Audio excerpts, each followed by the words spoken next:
c'est une question que beaucoup de monde y se pose, aussi bien les rabbanim et aussi bien donc la communauté. On l'a aliyah.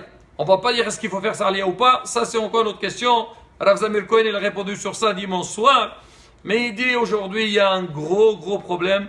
Il y a beaucoup de familles, ils ont fait leur aliyah, ils disent très vite, ils trouvent un décalage total entre eux et leurs enfants. Il y a beaucoup de familles, ils sont sortis, ils étaient à Paris, ils étaient de Blainara, Shomrei Torah Mitzvot, des Masortiim, ils sont partis en Israël.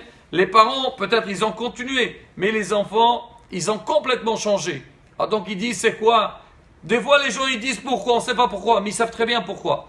Alors la première des choses, alors il faut que les parents ils sachent une chose, c'est qu'un enfant, il évolue très vite. Alors nous, quelqu'un qui va faire sa aliyah, il va changer, il va essayer de continuer son mode de vie tel qu'il a été habitué. Mais un enfant, il pousse, il apprend, il capte un enfant. Et donc l'enfant, très vite, il va s'adapter avec son entourage, avec le milieu dans lequel il va se trouver, et c'est là que tu vas voir de quel côté il va partir. Ah maintenant, on dit qu'est-ce qu'il faut? Elle dit la première des choses, faire très attention dans quelle école vous mettez vos enfants. Il y a des fois des gens qui disent oui, c'est une école religieuse, là-bas on voit les enfants, ils ont une kippa sur la tête. Et alors, s'ils ont une kippa, ça veut dire qu'ils sont religieux. Il faut vérifier, c'est quoi l'ashkafa de cette école. Il faut que ce soit une école qu'elle est dirigée, qu'elle est suivie par des rabbanim, par des talmidis hachamim. Parce que Rabotai, c'est vrai, quelqu'un peut te dire oui, moi je suis pour la Torah, mais de quelle manière? C'est quoi ta vision vers la Torah? Et ça c'est un point qui est très important, Rabotai.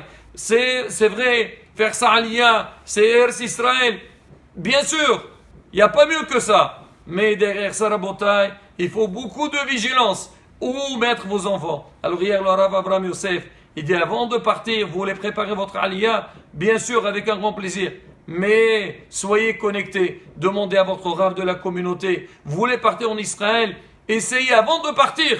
C'est qui les gens qu'on peut demander pour savoir si vraiment cet endroit il est bien pour nous ou il n'est pas bien pour nous. Ben, attachez quelque chose qui est préparé, c'est très important. Et surtout la bataille. Le hinour de nos enfants. Tu fais une aliyah, c'est une mitzvah. Mitzvah d'Ishuv Eretz Israël. Mais il y a aussi la mitzvah, l'avenir de tes enfants. Hasbi Shalom, c'est un enfant, il ne va pas dans des écoles ou bien tu le mets dans un milieu. C'est vrai, entre juifs, il te dit, il est où le problème?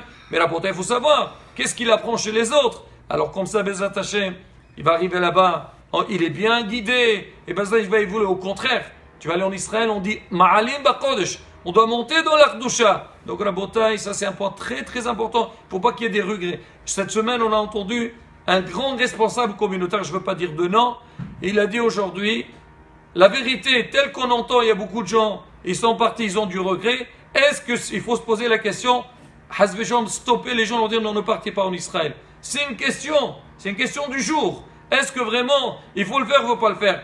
Il faut avoir une harayout pour tout ça, mais au contraire, la bataille. Il faut bien préparer, donc tout celui qui va partir, qui cherche un bon milieu dans lequel il peut évoluer, il peut progresser, il soit, comme on dit, content sur tous les domaines.